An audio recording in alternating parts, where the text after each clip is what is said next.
సముద్రాల్లో ఫోటోగ్రఫీ చేస్తుంటాడు. చేస్తున్నప్పుడు కొన్ని ఆలోచిస్తున్నారా, కొన్ని తాబేళ్ళు లేకపోతే కొన్ని ఫిషెస్ లేకపోతే తిమింగలాలు సముద్రం బయట వచ్చి చనిపోతున్నాయని విన్నారు ఎప్పుడైనా అంటే ఈయన అంటే అలాంటి జరుగుతున్నాయి. అది నిజమో కాదో తెలియదు కానీ ఫొటోస్ మాత్రం బయటకు వస్తున్నాయి. చూసారా? డూమ్స్డే ఫిష్ అంటే, యాంగులర్ ఫిష్ అంటే దానికి ఈ నడుముదే నుంచి ముందుకు ఎలా ఉండి ఇల్యూషియం అని ఉంటుంది. దాని పేరు ఇల్యూషియం అని అంటారు. దాని కింద ఒక బల్బ్లా ఉంటుంది. అంటే అది కొన్ని టైమ్స్లో అది లైట్ అనేది ప్రొడ్యూస్ చేస్తుంటుంది. అంటే లైట్ అనేది ప్రొడ్యూస్ చేసినప్పుడు ఆ లైట్కి చేపలన్నీ ముందుకు వచ్చినప్పుడు అది నోరు తెరిస్తే ఆ చేపలన్నీ లోపలికి వెళ్ళి దాని ఆహారం అలా చేసుకుంటుంది.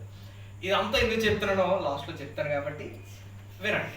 సోదిలా కాకుండా నేనేం బయటికి రావడానికి కారణం ఏంటంటే లోపల లెవైథాన్ అని ఒక మకరం అంటే ఒక జంతువు ఏముంది, ఒక మహాసముద్రం లేకపోతే ఆ సముద్రంలో సంచరిస్తుంది. ఆ లెవైథాన్ అనే ఒక జంతువు అంటే న్యూస్లో వస్తుంది, అది విన్నాను, అది మీకు చెప్తున్నా.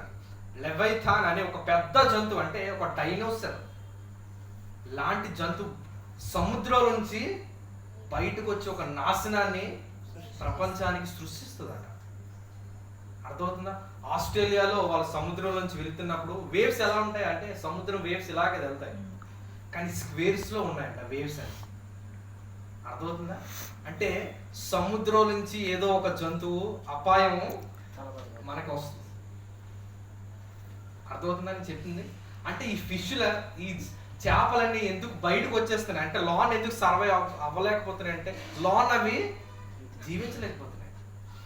లోన సముద్రం లోపల జీవించలేకపోతున్నాయి. బయటకు వస్తున్నాయి అంటే ఏదో ఒక జంతువు లేకపోతే ఏదో ఒక మకరం ఏమవుతుంది, లెవైథాన్ అని ఒక పేరు పెట్టారు, అది బయటకు వచ్చేస్తుందంట. అది కానీ వచ్చిందా ప్రపంచం అంతా నాశనం చేసుకొని వెళ్ళిపోతూ ఉంటారు. అది ఒకేసారి ఒక దేశాన్ని తినేయగలదట, అంత నోరు ఉంటుందట దాన్ని లెవైథాన్ అని. చాలా పిక్చర్స్ ఉన్నాయి నా దగ్గర కానీ మన దగ్గర ప్రొజెక్టర్ లేదు, నా దగ్గర ల్యాప్టాప్ తెచ్చుకోలేదు, చూపిద్దాం అనుకున్నాం. అది చూస్తే చాలా భయంకరంగా ఉంది. అంటే ఇవన్నీ ఎందుకు చెప్తున్నానంటే ఖచ్చితంగా ఆయన రాకడ చాలా సమీపంగా ఉంది కాబట్టి ఇప్పటి వరకు ఆయన ఓర్పుతో సహనముతో ఉన్నాడు దేవుడు. అర్థమవుతుందా? ఇన్ని పాపాలు చేసినా క్షమిస్తున్నాడు, చాలా ఓపికతో ఉన్నాడు. కానీ దేవుడు ఇంకా ఓర్పు సహనం కోల్పోయాడు. దేవుడు